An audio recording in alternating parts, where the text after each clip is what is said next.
Welcome to a special edition of the Eastern Echo Sports Podcast. I am Eugene Evans. This past Wednesday, I had the honor and privilege to interview ESPN college football analyst and former Heisman Trophy winner Desmond Howard. Here is the full interview exclusively for the Eastern Echo Sports Podcast. Thanks for taking time out to talk about coming back to Ann Arbor for game day. All right. No problem. My pleasure. Yep. All right. So, how is it to be back in your alma mater for the second night game at the Big House? Well, it's great. Anytime I can go back to Arbor, I feel really good about it. It's an honor to be there as a broadcaster for an analyst for the second Under the Lights game. I'd much rather be there as a player for an Under the Lights game, which is what I expressed to the first for Team 132 when they played in the first Under the Lights game, because that's just a tremendous honor. Anytime you can do something for the first time in the history of Michigan football, it's rare. It's a rarity, and so. I expressed that to the guys, like, man, you guys understand, through all the football teams that have come through here, you guys have a unique opportunity to play the first game under the lights in the history of the program. So to be a part of it on this end is actually special, too, to be able to view it and see it and be able to talk about it. Okay.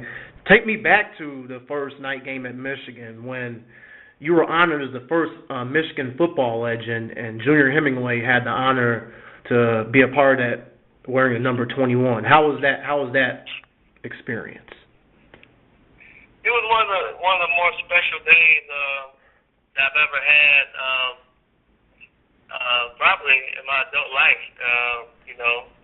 One of them, definitely, especially from an athletic standpoint. I didn't know what athletic director Dave Brandon his lead, but he did a tremendous job of putting on a nice ceremony to honor me as a legend, and it's one of those situations, one of those rare moments that could bring me to tears.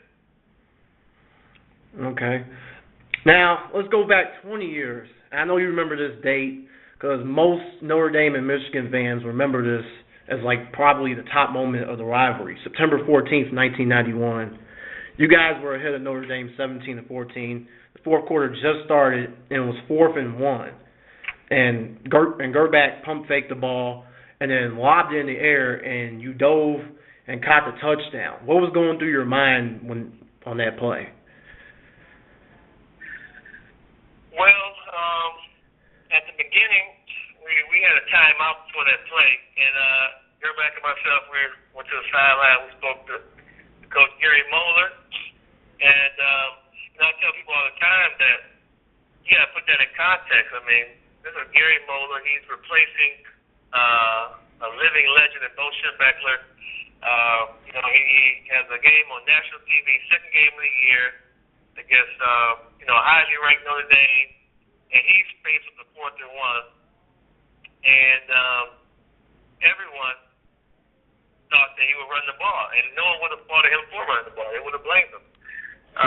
But because we came into camp in such good shape and good condition, and we were hitting on all cylinders as far as our passing game is concerned, that he had the confidence in us to give us the opportunity to do something great. And his words were, we're going to throw the ball. And, Elvis and myself, we're like, great. He said, but if they come out with a defense to stop the pass, then we're going to check to the run. So it was a pass, run, check, with pass being the priority. Right. And, he gave us an opportunity to be great. And because we were in such, we worked our butts off during the summer and fall camp, we capitalized on that opportunity.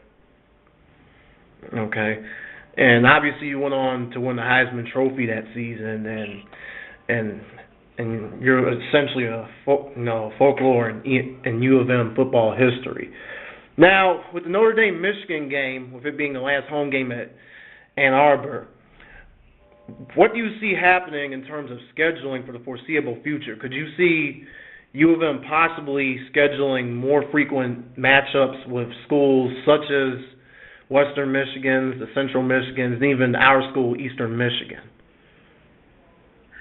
To be honest with you, I think that this whole playoff narrative is going to change a lot of that for a lot of people. Mm-hmm. So that's what's going to really be a factor in how teams schedule their non-conference schedules now. And I don't think that you're going to want too many teams who can't give you some sort of credibility when, I guess, when the selection committee gets to select the teams, it's going to hurt you. So I think that, to me, the playoff system is going to, the new playoff system coming after this season is going to be a bigger factor than anything as far as scheduling non-conference games. Okay.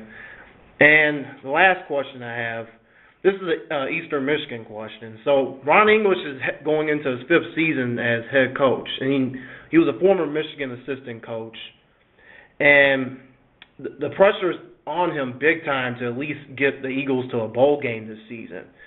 Where do you see them finishing this year, and what are your expectations? You said, who's that? What were you saying? Ron English, the head coach of Eastern Michigan University.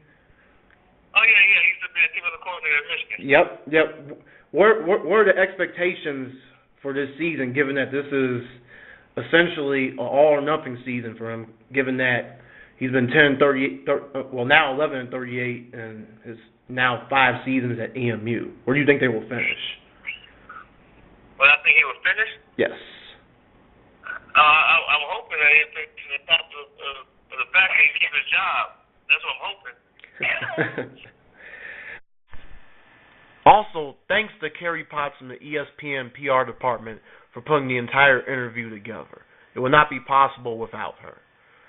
Follow Eugene Evans on Twitter at Eastern Echo Gino. That is at Eastern Echo Gino. Enjoy the rest of your week.